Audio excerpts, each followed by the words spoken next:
Desde os primórdios da biologia, aprendemos que a vida é um ciclo. Nascemos, crescemos, nos reproduzimos e, invariavelmente, morremos. A morte, para a maioria das células de um organismo multicelular, significa o fim de sua função e organização, levando à decomposição.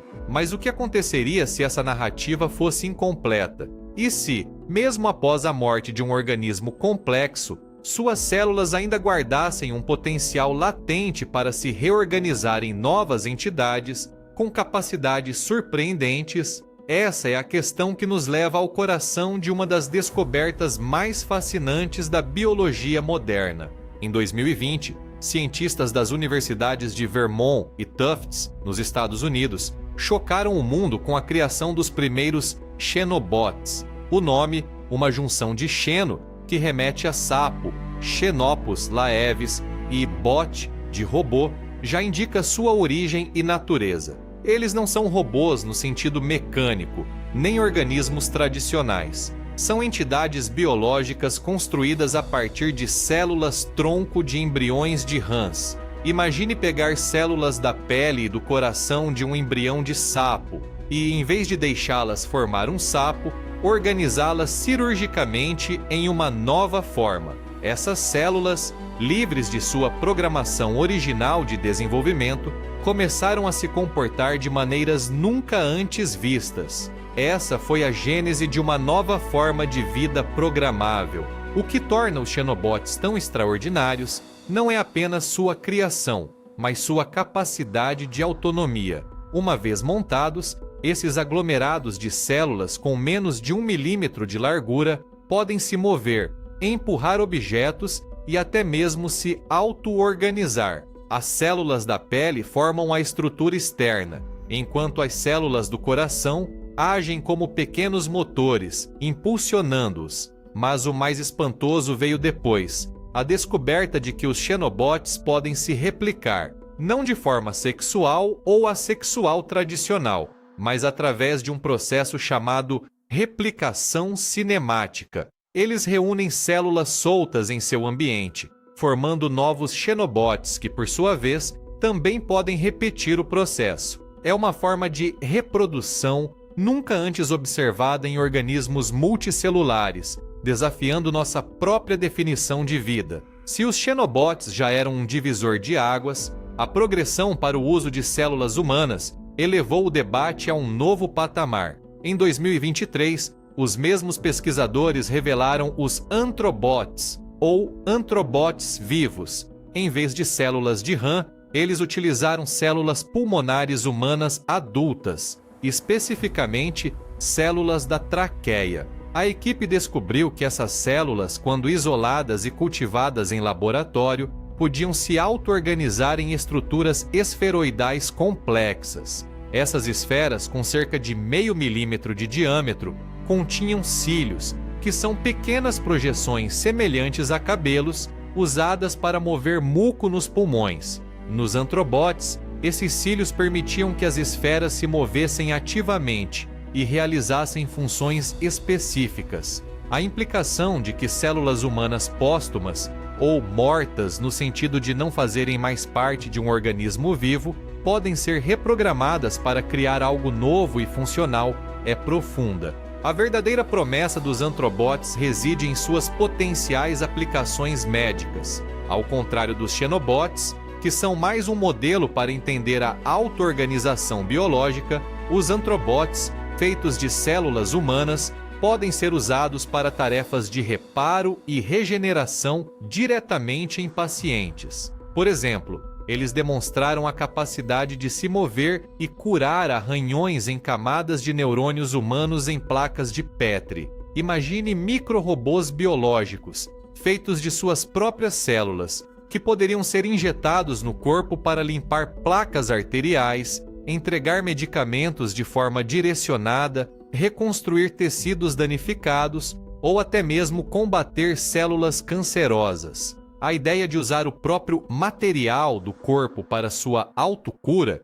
de uma forma tão inovadora, abre portas para a medicina regenerativa que antes pareciam ficção científica. As descobertas de xenobots e antrobots forçam-nos a reavaliar conceitos fundamentais. O que é vida? Se um aglomerado de células desvinculado de um organismo maior pode se mover, interagir e até se replicar. O que é morte se células que outrora faziam parte de um sistema complexo podem ser reativadas e reorganizadas em novas formas funcionais? Esses seres biohíbridos existem num terceiro estado. Não são organismos completos no sentido tradicional, nem são meramente pedaços de tecido morto. Eles são uma fronteira nebulosa entre o vivo e o artificial, o orgânico e o programável. Eles nos mostram que a biologia tem muito mais flexibilidade e capacidade de auto-organização do que imaginávamos, mesmo em um estado que chamaríamos de pós-morte celular de um organismo. Com grandes avanços, vem grandes responsabilidades. A criação de xenobots e antrobots levanta uma série de questões éticas e filosóficas complexas. Estaríamos brincando de Deus ao criar novas formas de vida a partir de células póstumas? Quais são os limites morais de manipular a matéria biológica de tal forma? Existe o risco de que essas entidades, especialmente os antrobots humanos, possam desenvolver alguma forma de consciência ou serem usadas de maneiras não intencionais? Embora os pesquisadores enfatizem que não há risco de descontrole e que essas estruturas são muito rudimentares para qualquer complexidade mental, o debate sobre a ética da bioengenharia e a redefinição da vida é mais urgente do que nunca. É essencial que a ciência e a sociedade caminhem juntas para estabelecer diretrizes claras. Apesar das complexidades éticas, o potencial transformador para a medicina é inegável. Imagine um futuro onde antrobots personalizados, criados a partir das próprias células do paciente, possam reparar órgãos danificados por doenças ou lesões, sem a necessidade de cirurgias invasivas ou transplantes de doadores. Eles poderiam ser usados para desenvolver novos medicamentos, testando sua eficácia e segurança em modelos biológicos mais precisos do que os atuais. Poderiam ser a chave para entender e combater doenças degenerativas como Alzheimer ou Parkinson, ou para reconstruir tecidos após queimaduras graves. A capacidade de criar máquinas vivas que interagem com o corpo em nível celular, sem serem reconhecidas como estranhas, é um salto quântico para a medicina regenerativa. Além da medicina, xenobots e antrobots